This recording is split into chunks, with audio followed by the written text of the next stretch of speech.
Hello and welcome to the Foxcatcher Racing preview for this week. My name's Julian Valence, joined up in Sydney where, look, there was 5 Group 1s last week. There's only 2 this week, but it still holds centre stage, no doubt. Nick Ashman, how is Sydney looking?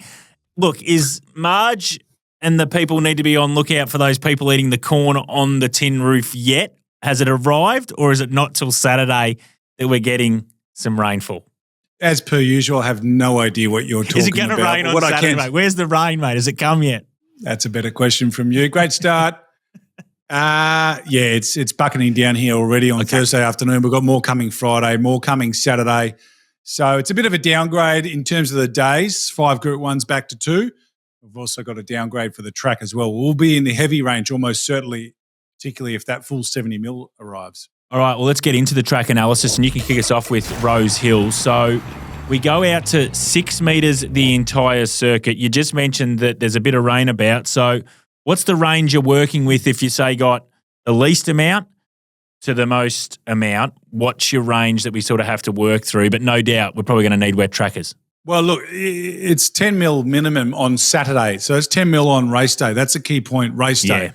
Yeah. We're not talking about 10 mil on Thursday or Friday where it's got a chance to dry out. It's coming on race day. So that alone puts it well into the soft range. And then you've already got it. It'll be soft right now. I'm looking out the window. It's raining out there. It'll be in the soft range already and more on Friday. So I'm pretty confident we're going to be deep, soft, if not, well, say the best it'll be is a soft 6-7. Yep. But you would be very lucky to get to that. And obviously, if we get 70 mil on race day, they'll be lucky to get through the program. So it'll be a heavy 10 for sure. So I would say, as I talk to you now, I think we've got to do the track based on a heavy 8. Yep.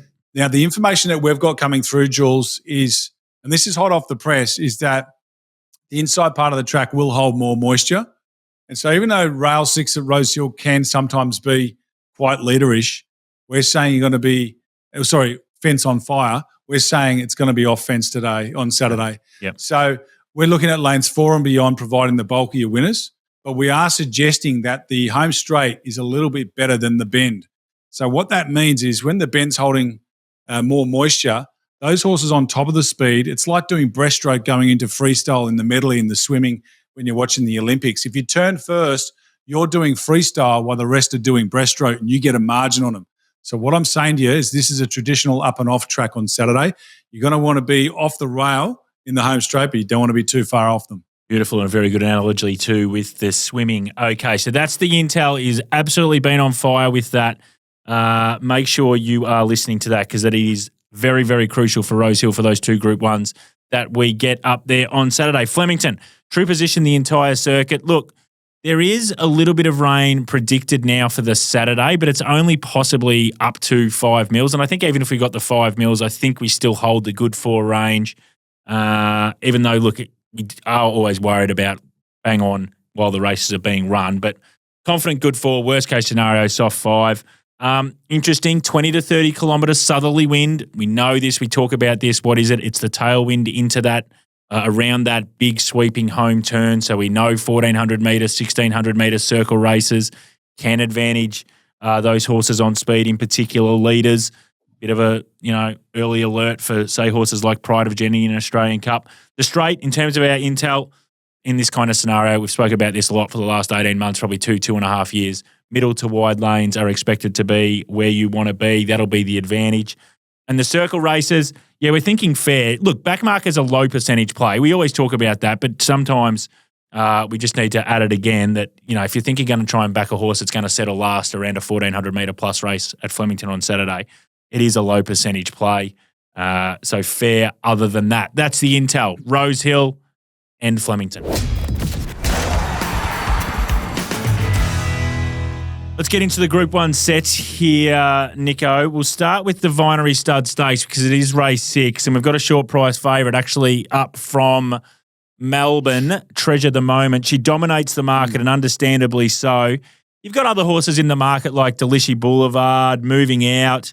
They're sort of single figures at the moment. And then you got Benadryl who sort of won last start again down here in Melbourne, sort of double figures. But how do you think this sets up, and does she deserve to be that really short price favourite around sort of $1.60 points bet at the moment, Treasure the Moment?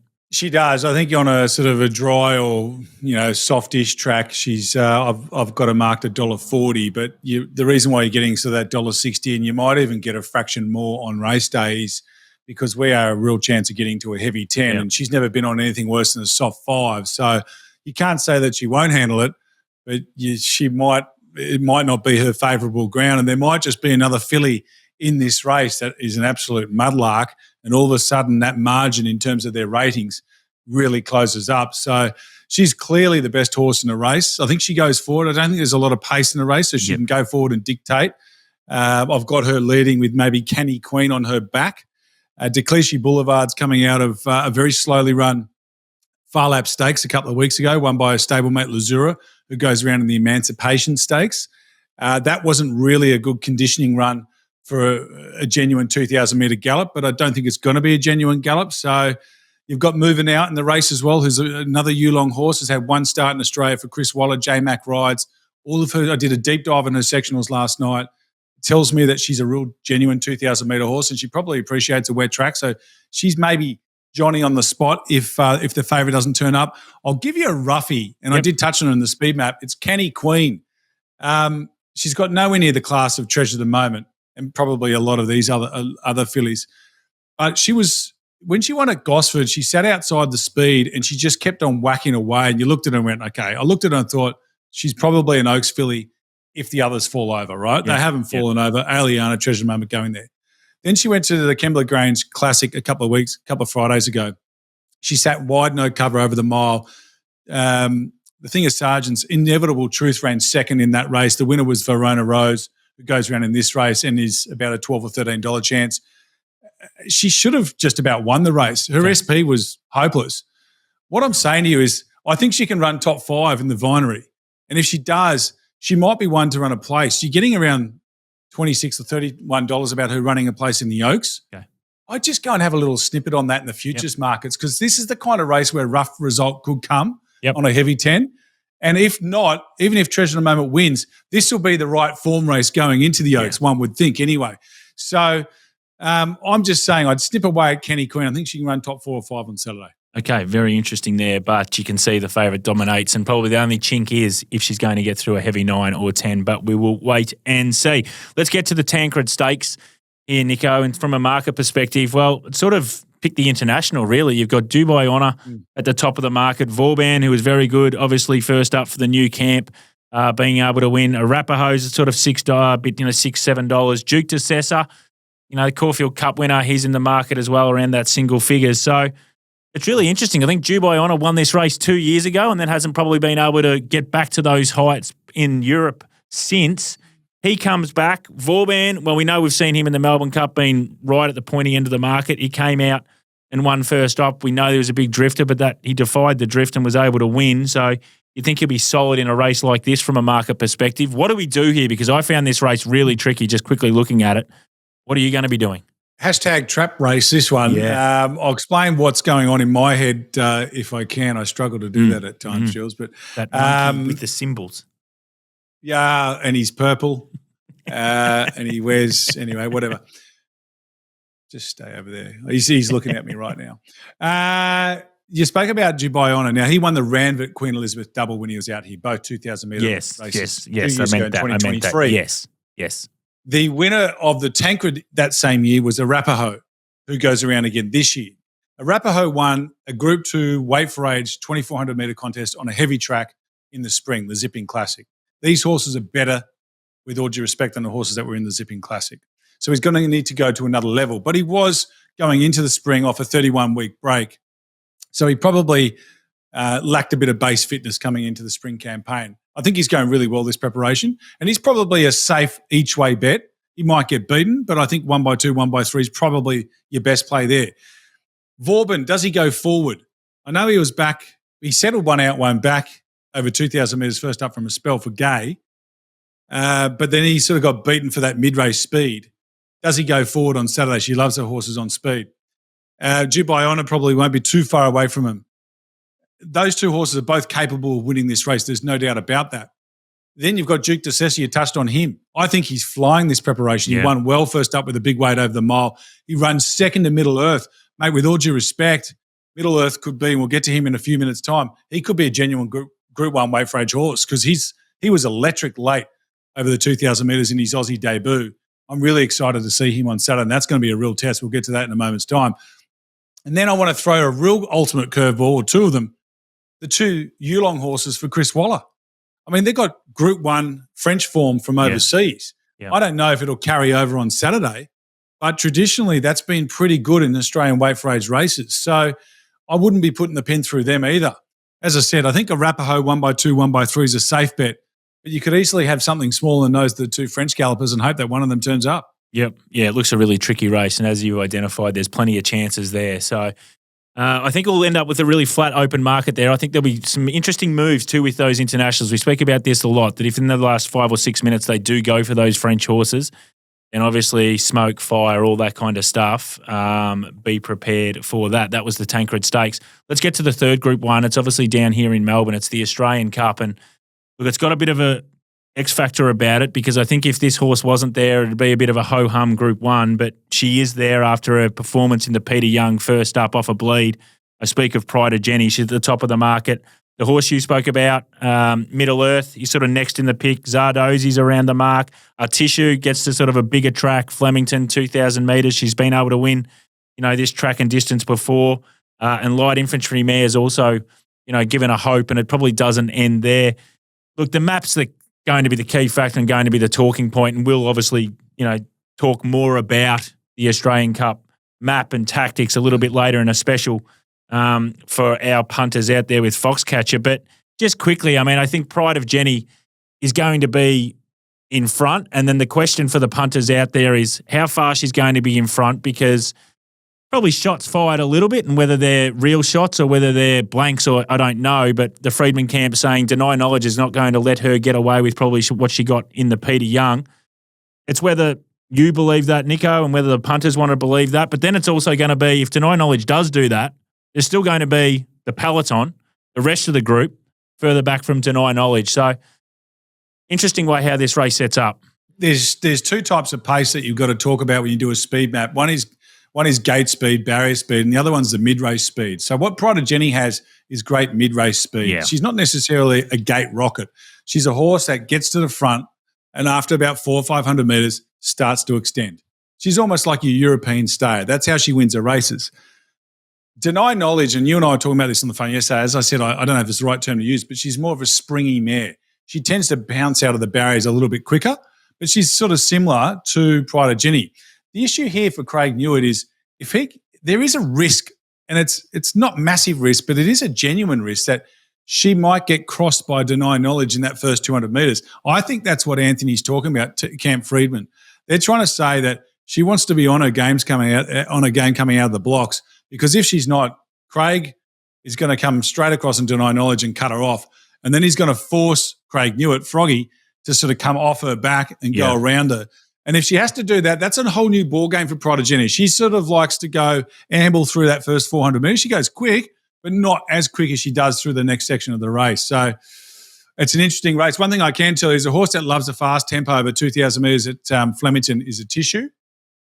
She hasn't had an ideal prep for a real gut buster on Saturday because she's coming out 2 slowly run races. That All-Star Mile was just a jog trot. That's why Tommy Kitten, he had better dash than Mr. B. That's why he won the race. But she's a real specialist. And I think for mine, there's only 4 chances in the race. The 2 mares out in front, Deny Knowledge and Pride of Jenny, a Tissue who loves a fast tempo, and then Middle Earth, who's the real X factor in the race. Yeah. Not so much the girls. We know what the girls are going to do. They're going to go out and they're going to run hard. Pride of Jenny's got slightly better ratings than Deny Knowledge, but Deny Knowledge has still got on that little bit on that upward spiral. We know what Tissue's going to do. She's going to be coming late. Middle Earth, what's he going to do here, mate? I mean, he was awesome, I thought, first up. He ran the best last 200 metres of the race, and I think either one of the best or the 4th best for the day. Yeah, he was really good. And the other factor was that the market wanted to be with Middle Earth too. He was a big go, sort of 550 into clear-cut favourite around sort of 320, 330. So the market's identified him as a probably possible Group 1 horse off what he was able to do from a market perspective, and then able to come out and actually do it on the track as well. So there will be a video for the punters out there that we're going to actually really break down that 1,000 to 600 metres of Pride of Jenny and where that piece of string actually is and where it probably needs to be on Saturday for Deny Knowledge and the other horses in the Australia Cup to be able to get close. So make sure you stick around and watch that at some stage. That is the Group 1 set for this week.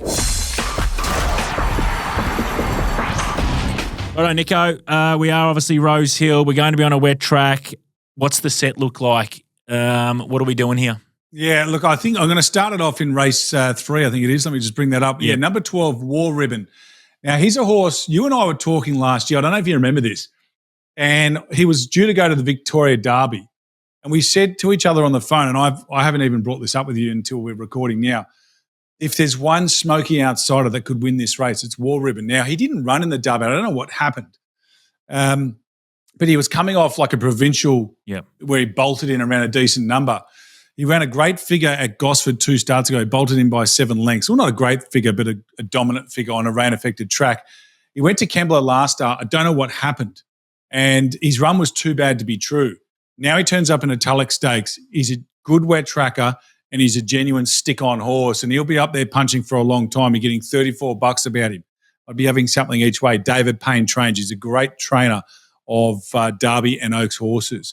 And then we fast forward to race 9. This is the Doncaster Prelude. This is the win and you're in for the big one in 7 days' time. Michael Friedman's been adamant all preparation that Ducasse can get in and be competitive in a Doncaster mile. It's looking a little bit light on the Doncaster. It's not quite as strong as it has been in past years, I don't think. He returned as a gelding this year, this year.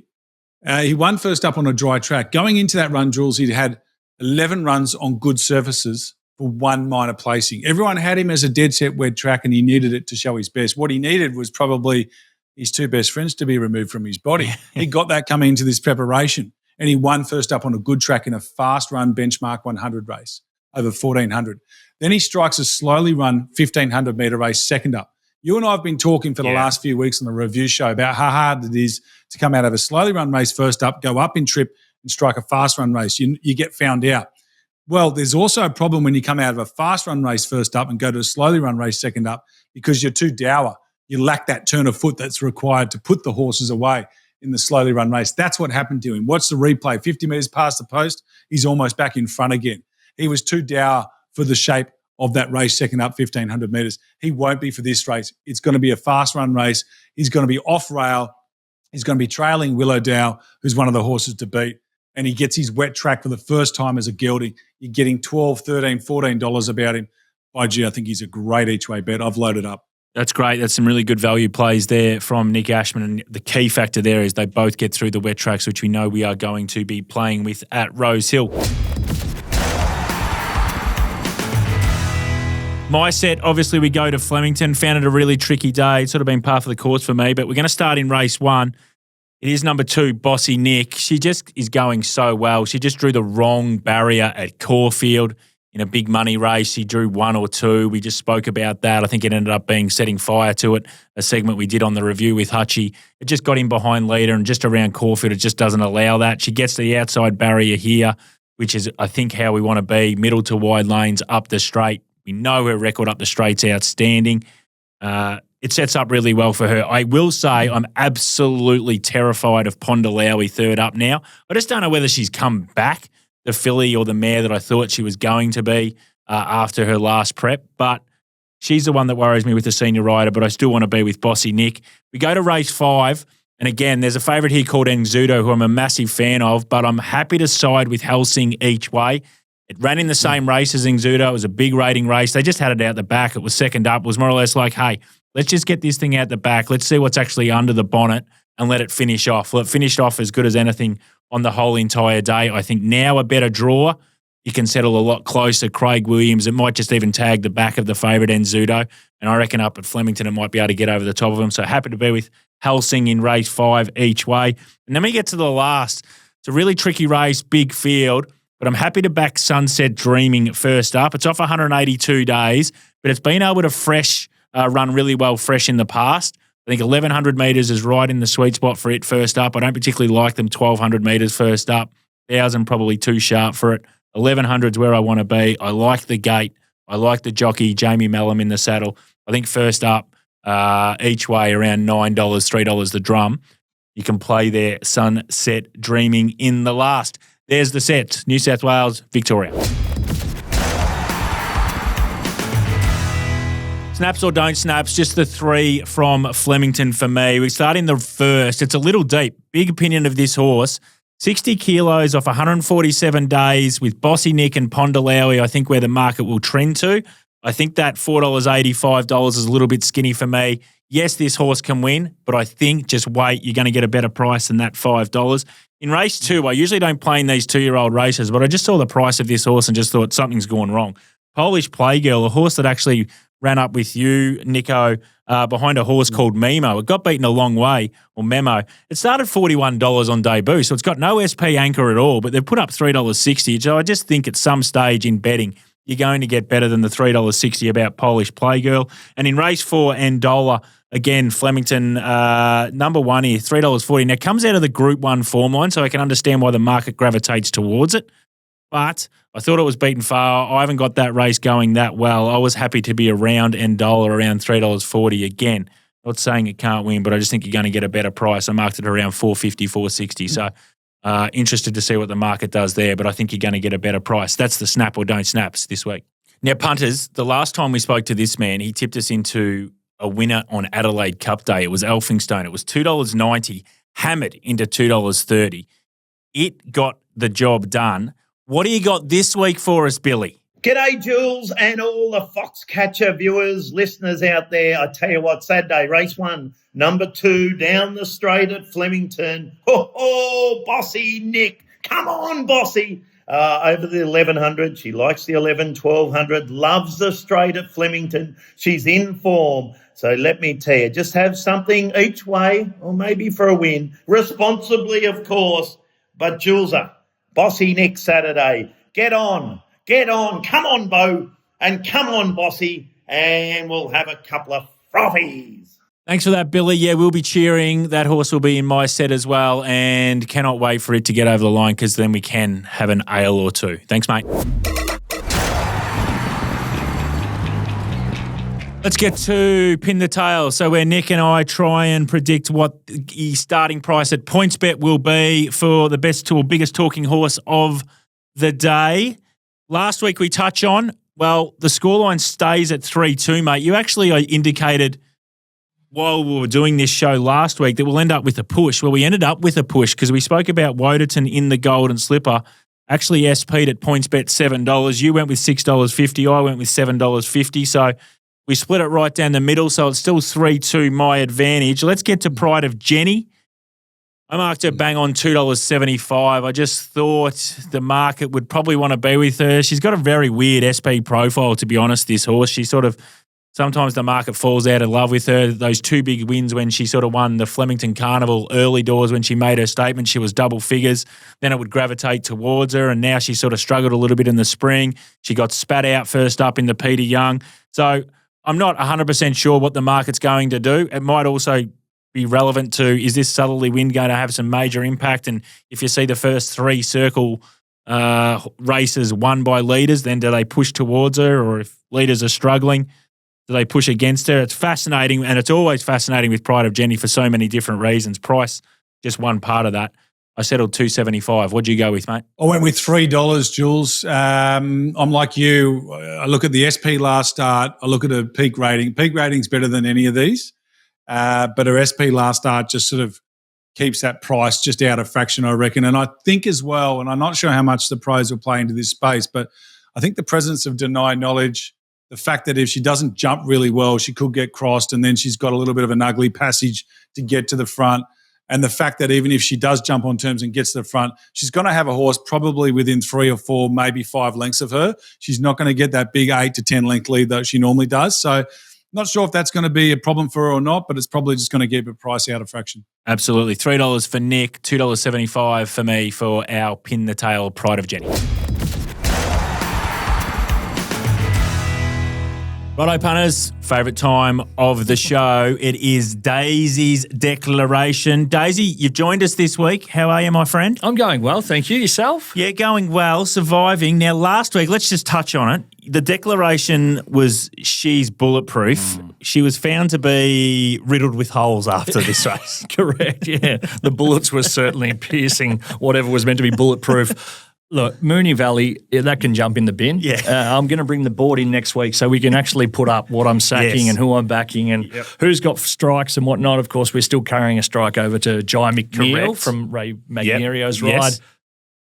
Why? Apart from the Warrnambool Carnival where they actually rolled the inside metre and a half, what is that for a track for a decent, like a race meet? It was a Group 1 race, and you obviously tipped into the Group 1 race, and it was absolutely disgraceful. And but they got another meeting in April. I don't know how that can happen because the clods were – it was a drying – I mean, we spoke about it last in the review show with Hutchie, and I don't want to keep going on it. The punters are sick of it. No, the punters feel you. But it was a 25-degree day, and we got a downgrade after race 6. Now, is that – No, they're kidding themselves. So, and the sooner that joint gets blown up, the better. Redevelopment. It's on its way. Correct. It's on its way. We're happy with that. Well done on the old Wednesday wound-up as well. Yes. I really enjoyed your sort of touch of that to go the wound-up. We went 3 from 3. Ashman got involved as well. You nailed King Zephyr. It is actually a very progressive horse, King Zephyr. Anzac Day headquarters, 1,400, I think. Well, whatever price the bookies put up will be wrong because it'll be off the map and it'll be winning again and they'll be paying the people. Correct. Let's get us back on track this Saturday. What are we doing? I'm heading to headquarters. Yep. I was keen on one up in Sydney, obviously Treasure at the moment. Oh, yeah. But it's gone up $1.55. Yeah. No, thank you. Yes. And also, I think it's going to piss down at some stage. It is. It's going out. It's on race day too, up to 60 mil, 25 to 60 or something. And again, so you're not sure what you're actually going to be backing, what form you're taking, wet track, dry track, or anything in between. So I've gone to race 6, horse number 8 in Pisanello. Nice. Which is an Italian painter from 1395, Antonio. Yes, I'm learning. Every week I'm learning. It's either a wine or it's an old. I'm not bringing you the bloodlines. I'm not bringing you the yearling price or the sales price. I'm bringing you a little bit of history. Something I can use. Yeah. Something I can use. So 3 from 3 last prep. Was first up in Sydney at Rosehill a couple of weeks ago. Ran 3rd on that occasion. Was a really good run. It was. It looked a bowl around to me. They didn't seem to be that aggressive, and it sort of was like, okay, there's next start. I want to be with this horse. Absolutely. So its second up form's incredible as well. Never missed. Jamie Carr / Malum still to ride. It's a little bit like X, then you have to refer to his Twitter. That's correct. And it's down the straight. Yes. And I love the fact that she has a ride in race 1 down the straight. Yep. So any pattern, anything that she might want to be feeling out, she'll get a look at that. So we're going to headquarters, race 6, horse number 8, Pisanello, currently $3.20 from our good friends at PointsBet. It is declared. Daisy has declared it, and we will be saying, pay the people. Absolutely. Where's the merch? Yes. Now, we need the merch for Gather Round too, please. Charlotte, Maddie, Tristan, someone. Anyone. Get it. Forbesy. Yes, Forbesy. Something. Thanks, Daisy. Thank you very much. See you next week, pal. Good luck. All right, we're nearly there, Nico. It is our plays of the day. You can kick us off because we just do a sort of race book order, and I know you're deep in the day, but I'm actually further deeper into the day. So you can start us off with the play of the day. I know we're both each way, so hopefully we can give something to the punters out there. Yeah, Rosehill race 9, Ducasse. I spoke pretty waxed lyrical, to use one of Gay's terms, about his chances in the Doncaster Mile Prelude. I think he's got the right sort of form lines, the right race shape, the right trainer, the right map. He'll be off rail with a trail late in the day on a track where we think lanes 4+ all day are going to be the place to be. The setup's perfect. Fast run race first up gives him that base fitness. Slowly run race second up lets him get over that run. He now gets a wet track for the first time this preparation. He loves wet tracks. I think he wins. I think he gets in the Doncaster. If Doncaster's wet next week, he's a top 3 chance there too. Beautiful. That's a really big push from Nick Ashman at a horse at double figures. There you go, punters. For me, race 10, number 13, Sunset Dreaming. First up, yes, not usually a space I play into, but this horse does go well fresh. It goes well at 1,100 metres up the straight. I like Jamie Malum on. I like that wide to middle draw for it. Just think there's a few that have probably got a couple of holes in them at the moment, and I just think first up, this horse might be able to run a big race for us around that $9, $3 mark, Sunset Dreaming. That's our plays of the day. That's our show, my friend. Well done on the intel again. As we've said week and week again, you are just nailing those track reports. So the punters should be following in because it gives us a great guide of what they can actually bet, where to follow, and then we don't have to complain at the end of the day. Well done, my friend. I'll see you next Monday after we see what happens on these days on Saturday. Stay out of the rain. I'm sure you've got an umbrella. I've got a raincoat, actually. I like that with the yellow hat on. Yeah, it looks great. That would. Good on you. So 6'4", swinging around like a wet duck. See you, pal. See you next week. Okay. Hey, can you let my wife know that I do get things right sometimes as well? Is that okay? Yeah, Let the absolutely. family know. All right. See you, pal. Go. Bye-bye. Bye-bye. You win some, you lose more. For free and confidential support, call the number on the screen or visit the website.